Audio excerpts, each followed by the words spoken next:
studio Dr. Mombasa Road, just to give us a little more insight on what to expect tonight. Many thanks for joining us, Dr. Mombasa. Talk to us about the statistics of cases of medical negligence, especially in the country, and how much more cautious patients can be. Well, since the board was established, the first complaint they received was in 1997.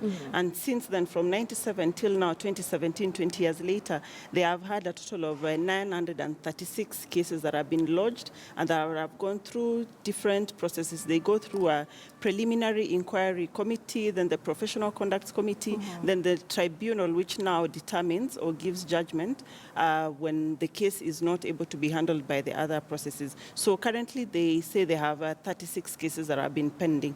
Now, what's different about the story that I did was that this was the first doctor to be deregistered in the history of the country, and he's been the only doctor to have been deregistered.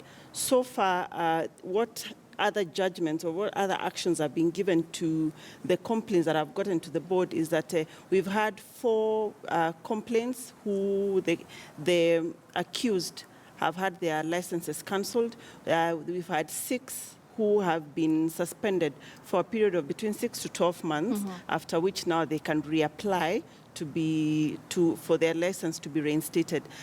We've had 16 who have been sent back for supervised training. That is, they go back to an institution like Kenyatta or Nairobi University, where they go back through the particular training it is. If they are anesthetists or obstetricians, they go again through training. And then we've had complaints. We've had some that have been sent for mediation or alternative dispute resolutions, about 141, where the complainants and the aggrieved and the accused party sit down and come up with a way of resolving the problem that has been there. Right, so there are different actions, but for this particular story that we did, it was the first and the only doctor to have ever been deregistered following a complaint of negligence. Right, and definitely a very timely story coming in. In the report that will be airing tonight on KTN Weekend Prime, will we also be seeing an outline of what procedure lies ahead for victims or family and friends of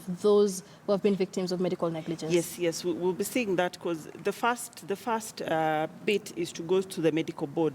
Then after the medical board has given judgment, what next? So that is what now we'll try and look at and see, is it working or is it not working, or are there hurdles that the complainants face throughout this journey? So we'll be having a look at that later tonight. Right, a story there of heartbreak, of pain, and of course a long search for justice. That report coming to you tonight on KTN Weekend Prime by our very own Dr. Mombasa Road. And that brings us to a close here on News Centre for this hour. Do stay with KTN News. However, I'll be back at the top of the hour with more stories.